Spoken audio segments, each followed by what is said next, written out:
Well, as we look in season 2, yeah. How are you and your brother's relationship going to be in season 2? That's a great question. I have no idea.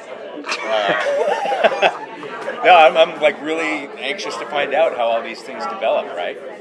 Much in the kind of way our experience was in season 1, is it was unfolding for us as well as it went along. Each time we got a new script, we were like, oh, okay, I'm still alive, that's awesome. And it's a surprise for us as we're moving along. But I don't know, I'm really looking forward to exploring that a little further to see kind of, if we, if there's more conflict between us, or if we have some sort of resolution and start working together a little better.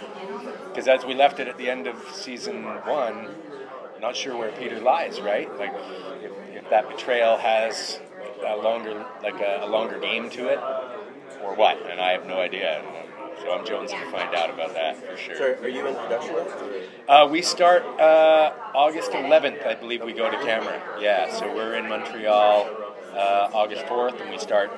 They've been doing pre-production work for a couple of months now, but we fold into that August 4th.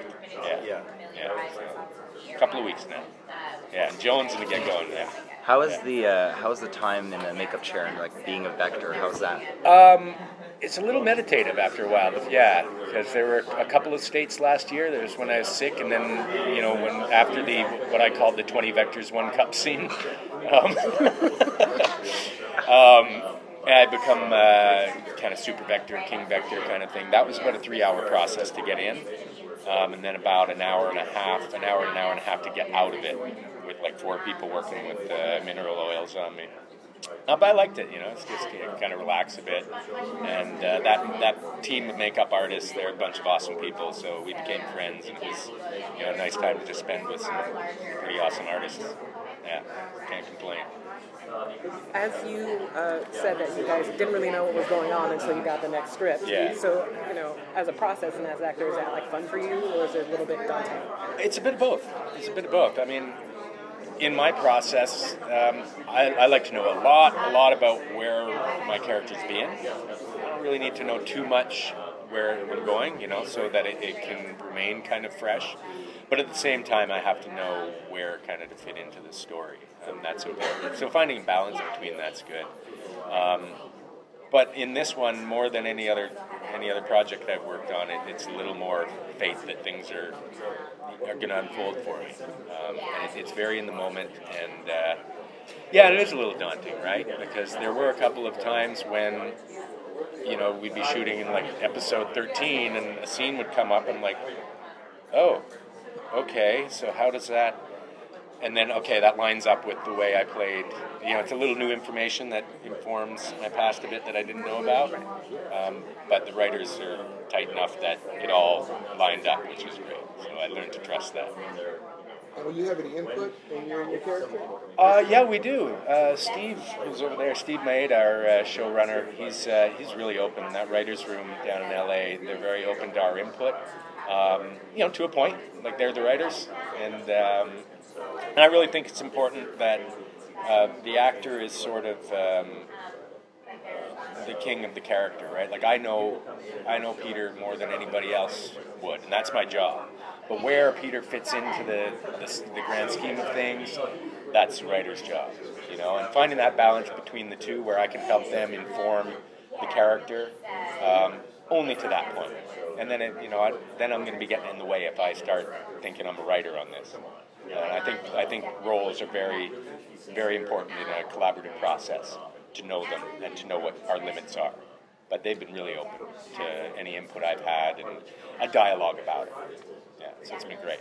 What was your favorite sort of twist of season 1?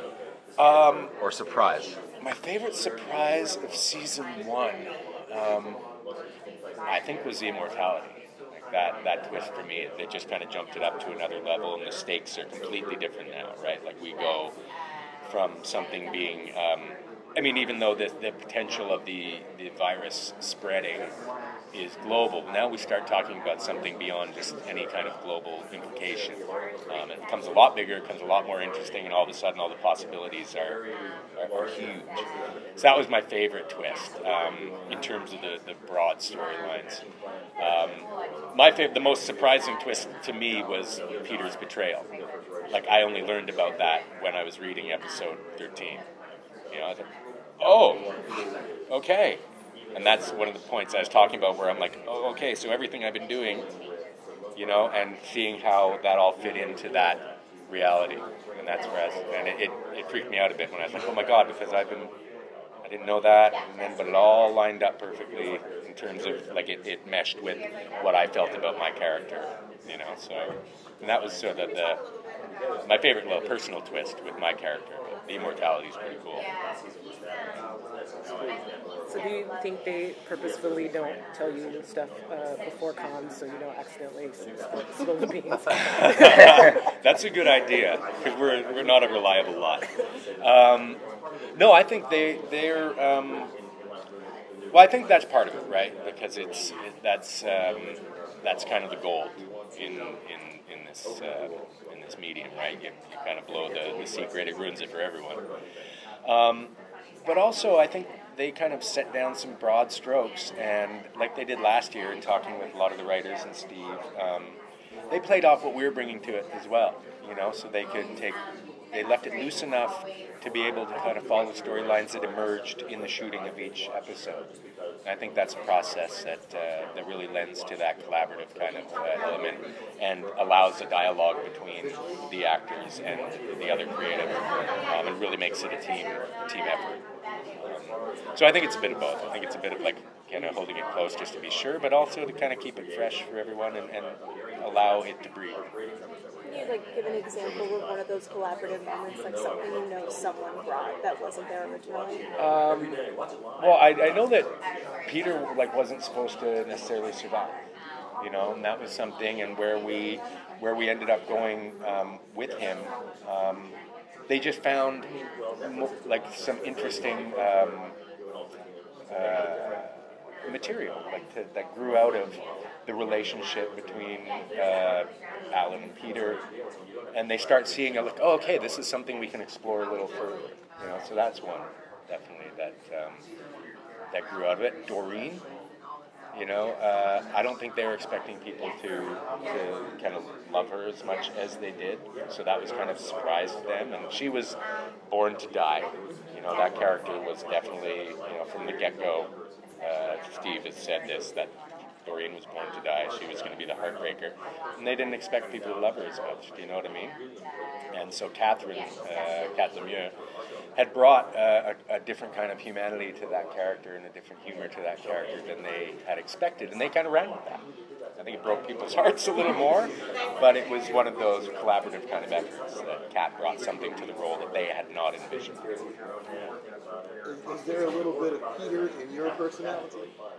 I think there is. I think there has to be a little bit of whatever character I'm playing or within me, because that's all I've got, you know, that and my imagination. But I think if I can hang a character and keep it as close to parts of me as possible, then I have a really strong base to build that guy from. And then we apply our imagination to it, right? Because I'm not that interesting, you know. But as a template, as a starting point for sure, you know, and try to find those parts.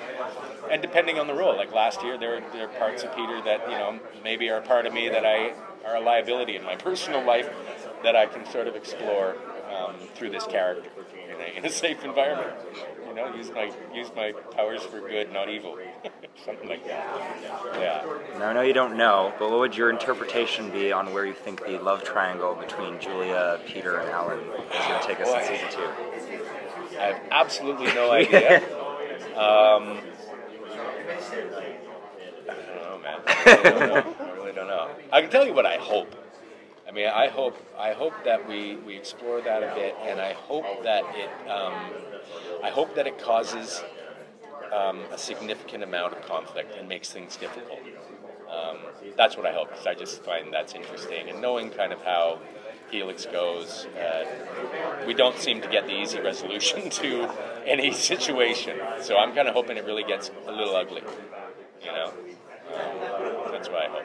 I might be sick. So. Are you a younger brother in your family? I am. Yeah. I'm the youngest in my family. It's an interesting question because immediately Billy's and my relationship just took on that character right away of older, younger brother, like immediately. Yeah, it was really neat. And which is a liability when you're strapped down to a gurney. So between takes, it was he was being an older brother between takes, which is awesome. Fingers in the ribs, and yeah, good times.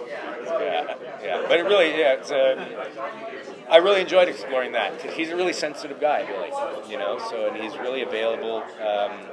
Just to go into that, there's a couple of scenes in episode 4, I think it was, where Peter comes out of the coma a bit. We have these little scenes, which I watch them every once in a while, and I really love those scenes because they're really honest between Billy and myself, you know. And I think that reads, and that's a kind of good.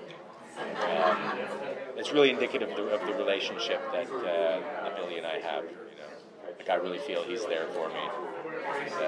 And he's he's a mentor in a way. He's a really inspirational guy, you know. So it's really easy to actually look up to him because he's one of the best guys I know, and I've only known him about a year, right? And he's a really stand-up guy, hard worker, and he's humble. He's super humble. He's professional. He loves what he does. He loves people, and so it's kind of an honor, and it's really easy to look up to that guy. So I'm kind of blessed in that realm.